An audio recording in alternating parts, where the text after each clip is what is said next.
માથું દુખે. પણ નો જાતી હો તળાવમાં નાવા ના પાડીએ જેને તે ખાધા રાખું તળાવમાં નાવું પછી માથું દુખે. હાથ દબાવવાનો. હાથ દબાવો અહીં કઈ નવરાહી તાર હટ હાથ દબાવો લો મેં કીધું તું જા ઉલટી જેવું થાય.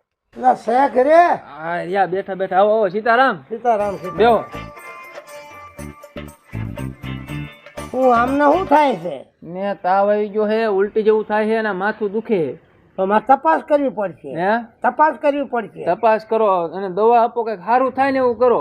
બધું આ ઠેલામાં બધી દવાઈઓ જ છે. એમ ને હા જલ્દી સારું થાય ને એવું કરો નકર આ રાન છે કોણ ભૂખો રહે એમને. પણ મારે તપાસ કર્યા કરી એમ ખબર ન પડે.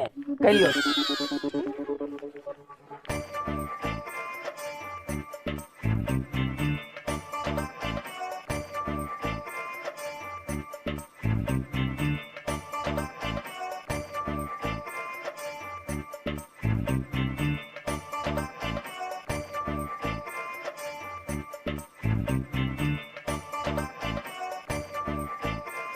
સાહેબ હા નહીં મટે. કાં શું થયું નહીં મટે. હે નહીં મટે. કાં પણ ગરોળીઓ ખાઈ ગઈ છે. કોને કીધું હું કહું છું પણ ગરોળિયું નો ખાય કોઈ. પણ આ ગરોળીની પૂંછડી તો પડી જાય હેઠે જોતો.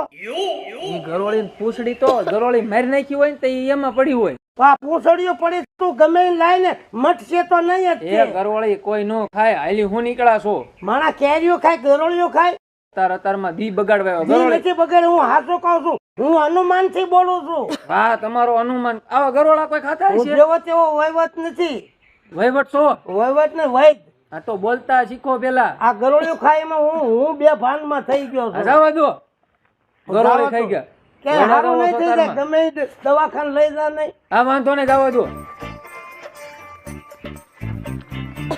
અલે ઊભી થાવ એમ કે ખારા દવાખાને જઈ વેલ.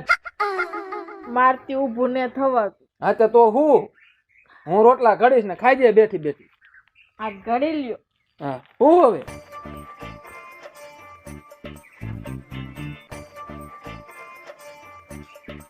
આવો હા આ બગડી આવો. તમે વૈદ્યરાજ છો? હા તમને થાય છે હું મને છે ને ઝાડા ઉલટી છે. ઝાડા ઉલટી છે. બહુ ઝાડા થાય છે આ પાણી જેવા ભાગ્યા જાય. એમ હા બંધ કરી દઉં.